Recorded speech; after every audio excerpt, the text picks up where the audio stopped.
السلام علیکم دوستوں، کیسے ہو آپ سب؟ میں ہوں عریش اور آپ ہیں اس وقت میرے یوٹیوب چینل عریشہ ناولس پہ۔ آج ہم ریڈ کریں گے کبھی یوں بھی آ میرے دل میں تم کی قسط نمبر 10۔ تو اس سے پہلے ہم اناؤنس کرتے ہیں آج کی ونر۔ تو آج بھی بہت اچھے مزے کے ریویوز آئے ہیں، اور آج جو ریویو مجھے سب سے زیادہ پسند آیا ہے وہ اگین سوزین شیخ کا ہی آیا ہے۔ تو ایک دن کے لیے ایک بار پھر سے وہ تیسری دفعہ جیت گئی ہیں میرے خیال سے۔ تم سوزین آپ خود بتانا کہ آپ کتنی دفعہ جیت گئی ہو۔ تو اور تاشفین پھر سے ان کا ہوا۔ تو آج کے ایپیسوڈ اب ہم سٹارٹ کرتے ہیں وداؤٹ ویسٹنگ ٹائم۔ کبھی یوں بھی آ میرے دل میں تم، قسط نمبر 10، تحریر عریشہ۔ خدا کے لیے چھوڑ دے مجھے، یہ آپ کیا کر رہے ہیں؟ کیا آپ نے نشہ کیا ہوا ہے؟ وہ بے یقینی سے اسے دیکھتے ہوئے پوچھ رہی تھی، جو اسے زبردستی بیڈ روم میں لے آیا تھا۔ تمہیں اس بات سے کوئی فرق نہیں پڑنا چاہیے۔ تمہارے لیے یہی کافی ہے کہ میں تمہیں قربت بخش رہا ہوں۔ اسی مقصد کے لیے تمہیں یہاں بھیجا گیا ہے۔ یہاں، ہاں ڈارلنگ، یہ حقیقت ہے، تمہیں یہاں پر میری عیاشیوں پر پابندی لگانے کے لیے بھیجا گیا ہے۔ میرا باپ چاہتا ہے کہ میں تمہارے وجود میں کھو کر آوارہ گردی کرنا چھوڑ دوں، تو اس کے لیے تمہیں میری خدمت تو کرنی پڑے گی۔ اب تمہیں بھی میرا وقت برباد نہیں کرنا چاہیے۔ کم آن ڈارلنگ۔ وہ اس کا دوپٹہ اتار کر ایک ہی لمحے میں دور پھینک چکا تھا۔ تاشفین، خدا کے لیے میرے ساتھ ایسا نہ کریں۔ کیا ہو گیا ہے آپ کو؟ پلیز دور رہیں مجھ سے۔ وہ اپنا آپ اس سے چھڑواتی، اپنے ہاتھ سینے پر باندھے اس سے دور بھاگنے کی کوشش کر رہی تھی، لیکن اس سے پہلے کہ وہ دروازے تک پہنچتی، وہ پھرتی سے دروازے تک آیا اور اسے لاک کر چکا تھا۔ اس کی جان ہوا ہو رہی تھی۔ وہ اس کے ساتھ زبردستی کر سکتا تھا، یہ تو اس نے کبھی سوچا بھی نہیں تھا۔ وہ پچھلے 15-16 دن میں اس کے ساتھ کتنا پرسکون رہا تھا، اور اب اچانک وہ اس سے اس طرح کی ڈیمانڈ کر رہا تھا۔ وہ تو ابھی تک اس رشتے کی اس نوعیت تک پہنچی ہی نہیں تھی۔ کیوں نہیں جانے من؟ تم بھی تو یہاں یہ رشتہ نبھانے کے لیے آئی ہو، پھر کیا مسئلہ ہے؟ وہ اس کا ہاتھ پکڑ کر اسے اپنی طرف اپنے بے حد قریب کھینچ چکا تھا۔ آج میں اپنے باپ کی ساری خواہشیں پوری کروں گا اور تمہارے ساتھ تھوڑا دل بہل جائے گا۔ ویسے بھی بہت خوبصورت آفر ٹھکرا کر آیا ہوں میں آج۔ تمہیں اپنے شوہر کو خوش کرنے کے لیے کچھ تو کرنا چاہیے۔ ویسے تم بہت بورنگ قسم کی لڑکی ہو۔ اپنے شوہر کا دل رجانے کا کوئی ہنر نہیں ہے تم میں؟ اپنے اتنے دنوں سے مجھے ذرا سی دلچسپی پیدا نہیں ہوئی تم میں۔ تم مجھے امپریس کرنے میں فیل ہو گئی ہو۔ بہت ہی نکمی بیوی ہو تم۔ لیکن میں تمہارے دل کے ارمان دل میں تو نہیں رہنے دے سکتا نا۔ آج میں تمہیں تمہارے سارے حقوق دوں گا۔ تمہارے ساتھ کوئی ناانصافی نہیں ہوگی۔ وہ اس کے چہرے کو بے حد قریب کرتا اپنی گرم سانسیں اس کے چہرے پر چھوڑ رہا تھا، جبکہ اپنا چہرہ جھلستا ہوا محسوس کر رہی تھی۔ پلیز نہیں، خدا کے لیے ایسا مت کریں۔ میں آپ سے کبھی کچھ نہیں مانگوں گی، لیکن ارے ڈارلنگ، تم تو ایسے رو رہی ہو جیسے میں تمہارے ساتھ زبردستی کر رہا ہوں۔ حق رکھتا ہوں بیبی تمہیں چھونے کا، تمہارے ساتھ پیار کرنے کا۔ آج رات اس بستر پر ہم اس انچاہے رشتے کو مکمل کرتے ہیں۔ انچاہا رشتہ ہی صحیح، لیکن تھوڑی دیر کے لیے میں بھول جاؤں گا کہ تم میری زبردستی کی بیوی ہو یا میرے سر پر مسلط کی گئی ہو۔ ویسے بھی غربت کے لمحات میں ایسی باتوں پر زیادہ وقت برباد نہیں کیا جاتا، اور میں بھی اپنا وقت برباد نہیں کرنا چاہتا۔ جلدی سے میری باہوں میں آ جاؤ۔ اسے اپنے جارحانہ شکنجے میں جکڑے ہوئے تھا۔ پلیز ایسا مت کریں، بند کرو یہ رونا دھونا۔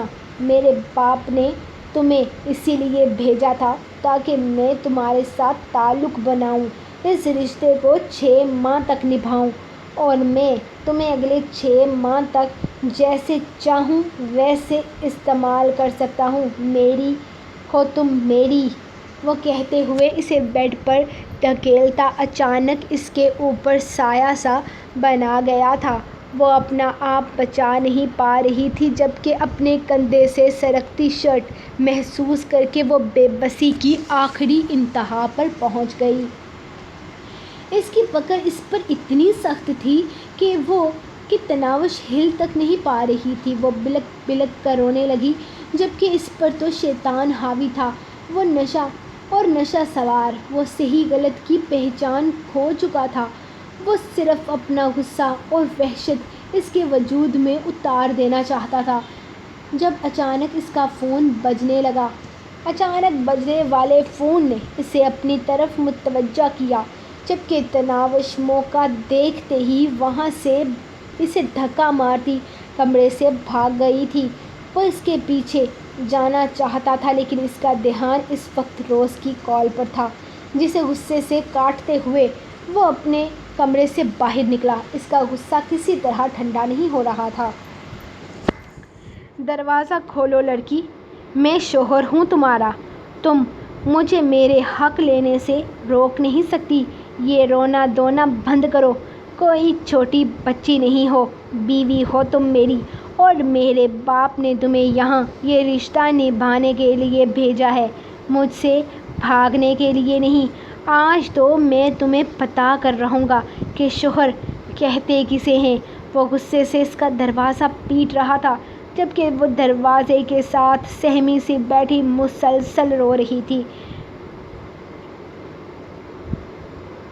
کھولتی ہو یا میں توڑ دوں؟ وہ غصے سے دہاڑا۔ تناوش منہ پر ہاتھ رکھے اپنی سسکیاں روکنے لگی۔ اس کا لہجہ لڑکھڑایا ہوا تھا۔ وہ نشے میں دھت تھا، اسے اپنا بھی ہوش نہیں تھا۔ وہ پاگلوں کی طرح اس کے دروازے پر زور زور سے ہاتھ پیر مار رہا تھا جبکہ وہ تو بس اپنے آنسوؤں کو پیے جا رہی تھی۔ اس کے بدن پر دوپٹہ نہیں تھا جبکہ بازو سے ساری قمیض پھٹی ہوئی تھی۔ اپنی حالت دیکھ کر اسے پھر سے خود پر رونا آنے لگا۔ اس کا شوہر اس کی عزت کا دشمن بن گیا تھا۔ وہ شخص جس پر وہ اپنا سب کچھ لٹانے کو تیار تھی، وہ شخص جس سے وہ بچپن سے محبت کرتی آئی تھی، آج وہی اس کی عزت کا دشمن بن گیا تھا۔ کیا اتنی بے مول تھی وہ کہ اس کا شوہر ہی نشے میں اسے بے آبرو کرتا؟ نہیں، وہ دروازہ نہیں کھولے گی چاہے کچھ بھی کیوں نہ ہو جائے۔ وہ کتنی ہی دیر دروازہ بجاتا رہا لیکن تناوش ٹس سے مس نہ ہوئی، اور پھر آہستہ آہستہ ساری آوازیں بند ہو گئیں۔ شاید وہ لوٹ گیا تھا۔ اس کی آنکھ کھلی تو ہر طرف اندھیرا تھا۔ اس نے ہاتھ بڑھا کر لائٹ بلب آن پر ہاتھ مارا تھا جس سے کمرہ روشن ہو گیا۔ اس کا سر درد سے پھٹ رہا تھا۔ اسے کچھ بھی سمجھ نہیں آ رہا تھا۔ وہ تو کل رات روز کے ساتھ پارٹی میں تھا۔ وہ گھر کب آیا تھا اسے یاد نہیں آ رہا تھا۔ وہ اٹھ کر بیٹھ گیا اور اپنا سر دبانے لگا، ساتھ ہی ساتھ وہ کل رات کے بارے میں یاد کرنے کی کوشش کر رہا تھا لیکن کچھ بھی یاد نہ آیا۔ وہ اٹھ کر باہر آیا تاکہ چائے کا کہہ سکے۔ اسے شدت سے چائے کی طلب تھی لیکن یہ کیا، باہر بھی خاموشی تھی۔ اس کے کمرے کا دروازہ بند تھا، شاید اس کی طرح آج وہ بھی لیٹ جاگنے والی تھی۔ خیر، اب اسے پرواہ نہیں تھی۔ وہ آرام سکون سے 10 بجے جانے والا تھا۔ اب اسے صبح صبح کام پر نہیں بھاگنا تھا جس کے لیے وہ کافی ریلیکس تھا۔ اس نے اس کے کمرے کے پاس آ کر دروازہ کھٹکھٹایا لیکن اندر سے کوئی آواز نہ آئی۔ شاید وہ سو رہی تھی لیکن اسے چائے کی شدید طلب تھی جسے وہ اگنور نہیں کر سکتا تھا، خود ہی چائے بنانے کا فیصلہ کیا لیکن پھر سوچا کہ کیوں نہ پہلے اپنا موبائل چیک کر لے، کہیں روز کا کوئی میسج تو نہیں آیا۔ یہ لڑکی اس کے لیے بہت فائدہ مند تھی اور آج اس کا چیک کیش کروانے والی تھی۔ وہ اسے بالکل ناراض نہیں کرنا چاہتا تھا۔ کل رات اس کے ذہن میں ایک خیال آیا تھا کہ اگر روز اس کے ساتھ کچھ وقت گزار کر اس کا کیریئر بنا ہی رہی ہے تو اسے بھی کوئی بے وقوفی نہیں کرنی چاہیے۔ روز بری نہیں ہے، بس اسے اچھے دوست کی ضرورت ہے۔ وہ اس کی ایک غلطی اس کا پورا فیوچر تباہ کر سکتی ہے اور وہ ایسی غلطی نہیں کر سکتا تھا۔ وہ ایک لمٹ میں رہ کر روز کے ساتھ وقت گزارنے کو تیار تھا کیونکہ روز کی اپنے آپ میں دلچسپی وہ دیکھ چکا تھا۔ اس نے سوچ لیا تھا کہ وہ اسے صاف الفاظ میں بات کرے گا کہ وہ اس کا دوست بن کر رہے گا۔ دوست سے آگے بڑھنے کا وہ کوئی ارادہ نہیں رکھتا اور نہ ہی اس سے امید رکھے، لیکن وہ اس کے لیے اچھا دوست بنے گا۔ وہ واپس روم میں آیا تو اسے کچھ عجیب سا محسوس ہوا۔ اسے عجیب سی بے چینی ہو رہی تھی۔ روم میں کافی ساری چیزیں بکھری ہوئی تھیں جیسے یہاں کچھ ہوا ہو۔ کیا ہوا تھا اس روم میں؟ وہ بیڈ کی طرف آیا جہاں اس کا دوپٹہ زمین پر ایک سائیڈ پر پڑا تھا۔ اس کا دوپٹہ یہاں کیسے آیا تھا؟ کیا وہ رات یہاں اس کے روم میں آئی تھی؟ لیکن کیوں؟ وہ اپنے دماغ پر زور ڈالنے کی کوشش کرنے لگا لیکن کچھ بھی سمجھ نہ آیا۔ جب نظر بیڈ پر پڑی، اس کے کپڑوں کے ٹکڑوں پر وہ سب سمجھنے لگا تھا۔ اس کا دماغ چکرانے لگا۔ وہ کچھ یاد کرنے کی کوشش کرنے لگا۔ اسے کچھ حد تک کچھ یاد آنے لگا۔ کل رات کو وہ کلب میں تھا جب اسے بابا کا فون آیا تھا۔ وہ باہر نکلا تھا اور انہیں فون کیا تھا۔ بابا نے فون پر اسے بے بنیاد باتیں سنائی تھیں اور اس کے کردار پر الزام لگایا تھا۔ وہ اسے آوارہ، عیاش اور پتہ نہیں کیا کیا کہہ رہے تھے اور اس کے بعد وہ بہت زیادہ غصے میں آ گیا تھا۔ اسی وقت وہ کلب سے نکل آیا۔ ہاں، اسے یاد تھا وہ سیدھا گھر آیا تھا۔ لفٹ کے باہر اس کے قدم لڑکھڑائے تھے۔ وہ گرتے گرتے بچا تھا۔ اس نے دروازے کو کافی زور سے پیٹا تھا۔ جب اس نے دروازہ کھولا اور اس کے بعد سب کچھ کسی فلم کی طرح اس کی آنکھوں کے سامنے گھومنے لگا۔ اوہ مائی گاڈ، یہ میں نے کیا کر دیا؟ یہ میں نے اس کے ساتھ کیا کر دیا؟ کل رات میری ڈرنک میں کچھ تو تھا۔ اس روبن نے میری ڈرنک میں کچھ ملایا تھا۔ ہاں، یہ سب کچھ اس ڈرنک سے ہی ہوا ہے، اس کی وجہ سے ہوا ہے۔ اس میں کوئی نہ کوئی ایسی چیز تھی جس سے کل رات مجھے ہوش نہیں رہا اور میں نے یہ سب کر دیا۔ وہ اپنا سر تھامتے تیزی سے کمرے سے باہر بھاگا تھا۔ لڑکی، دروازہ کھولو۔ تم سن رہی ہو میں کیا کہہ رہا ہوں؟ میں کہہ رہا ہوں دروازہ کھولو لڑکی۔ وہ زور لگا رہا تھا دروازے پر لیکن اندر سے کوئی آواز نہیں آ رہی تھی۔ سنو لڑکی، کل رات ہمارے بیچ میں ایسا کچھ نہیں ہوا کہ تمہیں دروازہ بند کر کے مجھے گلٹی فیل کرواؤ۔ میں جانتا ہوں میرے غصے میں تمہارے ساتھ کچھ زیادہ بدسلوکی کی ہے لیکن اس کے باوجود بھی ہمارے بیچ میں ایسا کچھ نہیں ہوا۔ تمہیں سمجھ میں نہیں آ رہا میں کیا کہہ رہا ہوں؟ دروازہ کھولو ورنہ میرے پاس لاک کی چابی ہے۔ وہ دھمکی دے رہا تھا جبکہ دوسری طرف سے کوئی آواز نہ آنے پر وہ واپس کمرے میں آیا اور چابی لے کر اس کے کمرے کا دروازہ کھولنے والا تھا۔ شاید وہ کل رات اس سے کچھ زیادہ خوف زدہ ہو گئی تھی۔ یہ حقیقت تھی کہ کل رات اس کا دماغ ضرورت سے زیادہ گھوم گیا تھا۔ وہ غصے میں اپنا آپا کھو چکا تھا اور وہ شاید کل رات کو ہی کچھ بھی کر بیٹھتا۔ شاید کل رات وہ اس لڑکی کو اپنے اور اس کے بیچ کے رشتے کو واضح کرتے کرتے شاید اس کی معصومیت ہی تباہ کر دیتا، لیکن خدا کو کچھ اور ہی منظور تھا۔ کل رات اس نشے کی وجہ سے اس پر حیوانیت چھا گئی تھی۔ وہ غصے میں شاید بہت کچھ غلط کرنے والا تھا لیکن خدا نے اسے غلط کام سے روک لیا تھا۔ اور اب یہ لڑکی اسے مزید شرمندہ کر رہی تھی۔ شاید وہ گلٹی فیل کروانا چاہتی تھی یا پھر اسے اس کی حرکت پر شرمندہ کرنا چاہتی تھی، لیکن شاید وہ جانتی نہیں تھی۔ تاشفین ابراہیم کی انا کا پرچم بہت بلند تھا، وہ اس کے سامنے جھکنے والا تو ہرگز نہیں تھا۔ وہ اپنے باپ کے سامنے نظر جھکا کر بات نہیں کرتا تھا، تو یہ لڑکی تو اس کی زندگی میں کچھ بھی نہیں تھی۔ وہ دروازہ کھول کر اندر داخل ہو گیا۔ اس نے اندر کمرے میں قدم رکھا تو وہ اسی دروازے کے ساتھ زمین پر بیٹھی نظر آئی۔ وہ زمین پر کیوں بیٹھی تھی اسے کچھ سمجھ نہ آیا، لیکن کچھ گڑبڑ کا احساس ہوا تھا اور اس کے قریب جھکتے ہوئے وہ اس کا کندھا ہلانے لگا۔ وہ لڑک کر ایک طرف گر گئی۔ اس دفعہ تاشفین ابراہیم سچ میں پریشان ہو گیا تھا۔ وہ اسے ایک جھٹکے سے سیدھا کرتا اپنے قریب کر چکا تھا۔ لڑکی کیا ہوا ہے تمہیں؟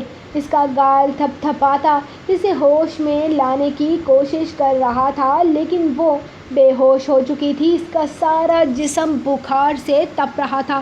شاید کل رات کو وہ ضرورت سے زیادہ ڈر گئی تھی۔ اس کی حالت دیکھتے ہوئے وہ اگلے ہی لمحے اسے باہوں میں بڑھتا تیزی سے گھر سے باہر کی طرف نکلا تھا۔ اس نے بڑی ہی مشکل سے اپنے فلیٹ کو لاک کیا اور لفٹ میں آ کر جلدی سے جلدی اسے ہسپتال پہنچانے کے بارے میں سوچ رہا تھا۔ اس لڑکی کی حالت بہت زیادہ خراب ہو چکی تھی۔ یقیناً اس کے لیے یہ سب کچھ کسی جھٹکے سے کم نہیں تھا۔ نہ جانے رات کو وہ کس حالت میں رہی تھی، یا شاید وہ ساری رات یوں ہی بیٹھی رہی ہوگی۔ یہ کسی چیز سے بہت زیادہ خوف زدہ ہیں، یہ کسی چیز سے بہت زیادہ ڈر چکی ہیں۔ آپ ان کا خیال رکھیں، تھوڑی دیر میں ہوش آ جائے گا۔ اس ڈر کی وجہ سے ہی یہ بے ہوش ہوئی ہیں، لیکن خطرے والی کوئی بات نہیں ہے، آپ بالکل بے فکر رہیں اور کوشش کریں کہ جن چیزوں سے یہ ڈرتی ہیں وہ چیزیں زیادہ سے زیادہ ان سے دور رکھی جائیں۔ آج کل کی لڑکیاں تو ذرا سی بات پر خوف زدہ ہو جاتی ہیں۔ ہو سکتا ہے کہ اچانک کچھ دیکھ کر ڈر گئی ہوں یا گھبرا گئی ہوں۔ یہ ایک بہت نارمل سی سچویشن ہے، لیکن یہ بہت زیادہ ڈرپوک ہیں۔ آپ انہیں ایسی چیزوں سے دور رکھیں جن سے یہ خوف زدہ ہوں۔ ڈاکٹر اسے بتا کر جا چکی تھی، جبکہ وہ وہیں پر اس کے قریب بیٹھا اسے دیکھ رہا تھا۔ کتنی معصوم تھی، وہ چھوٹی سی بچی تھی، اور اس نے کیا کیا تھا اس کے ساتھ؟ بابا کا غصہ آ کر اس پر نکالا تھا، لیکن بابا بھی تو کل رات حد کر چکے تھے، اور یہ لڑکی بابا کے کہنے پر یہاں اس کے ساتھ آ گئی تھی۔ ابھی اس کی عمر ہی کیا تھی؟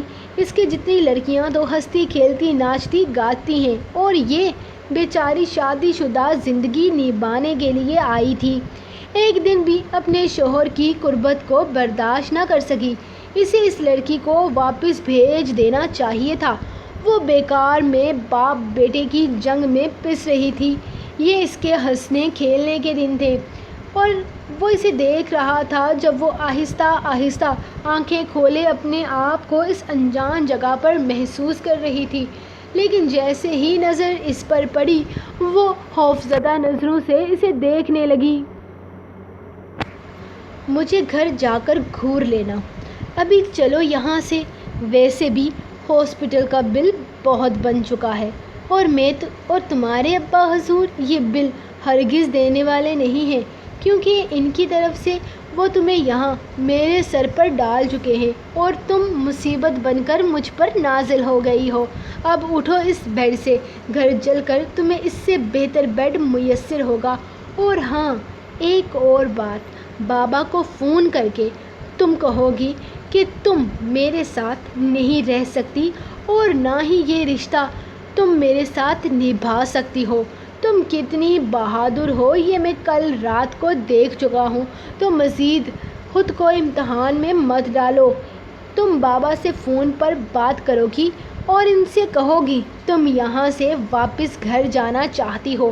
بس ختم، بات ختم۔ وہ کہہ کر اسے باہر آنے کا اشارہ کرتا خود باہر نکلنے ہی والا تھا، جبکہ وہ جو بیڈ سے اٹھنے کی کوشش کر رہی تھی، گرنے والی تھی، کہ اچانک سے دو مہربان ہاتھوں نے اسے تھام لیا۔ دور رہیں، ہاتھ مت لگائیں مجھے۔ وہ اگلے ہی لمحے خوف سے اسے خود سے دور جھٹک کر کہنے لگی، ہاؤ ڈیئر یو، تمہاری ہمت کیسے ہوئی مجھے دھکا دینے کی؟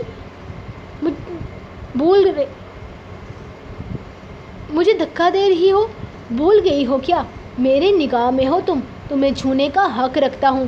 اگر چاہتا تو کل رات یہ حق پورے حق سے وصول بھی کر سکتا تھا، لیکن تمہاری حالت پر رحم آ گیا مجھے، اور یہ مت سوچنا کہ میں دوبارہ ایسا کچھ نہیں کروں گا۔ تم میری بیوی ہو، میں جس دن چاہوں تم پر اپنا حق جتا سکتا ہوں، اس لیے بہتر ہوگا کہ جلد سے جلد خود ہی یہاں سے دفع ہو جاؤ۔ اگر آپ مجھ سے اتنے تنگ ہیں تو آپ خود مجھے کیوں نہیں بھیج دیتے؟ میں تایا ابو سے اس بارے میں کوئی بات نہیں کر سکتی۔ انہوں نے مجھے بہت ساری امیدیں لگا کر یہاں بھیجا ہے، میں ان کی امیدیں توڑ نہیں سکتی۔ اس نے اسے دیکھتے ہوئے آدھی بات کی، جبکہ باقی الفاظ کو وہ اپنے دل میں دبا گئی، کیونکہ اگر میں نے تمہیں 6 مہینے گزرنے سے پہلے خود یہاں سے بھیجا تو بابا مجھے جائیداد نہیں دیں گے۔ آئی بات سمجھ میں؟ اسی لیے تم خود یہاں سے جاؤ گی۔ وہ دانت پیس کر بولا، میں کہیں نہیں جاؤں گی، نہ آج، نہ کل، اور نہ ہی 6 مہینے بعد۔ آپ نے جو کرنا ہے کر لیں۔ وہ پتہ نہیں اپنے آپ کو اتنی ہمت کہاں سے لے آئی تھی، لیکن وہ بول گئی تھی، اور پھر چھوٹے چھوٹے قدم اٹھاتے ہسپتال کے کمرے کے دروازے سے نکل گئی۔ وہ تو اس کی ہمت دیکھ کر حیران رہ گیا تھا۔ تو پھر ایسے چھوٹے چھوٹے اٹیکس کے لیے تیار رہنا، وہ بربراتے ہوئے اس کے پیچھے گیا تھا۔ سو گائز، لائک لازمی کرو ایپیسوڈ کو، کل کی ایپیسوڈ آئے گی 400 لائک پر۔ تو ملیں گے نیکسٹ ایپیسوڈ کے ساتھ، تب تک کے لیے اپنی ڈائری کو دیں اجازت، اور دعاؤں میں یاد رکھیں۔ اللہ حافظ۔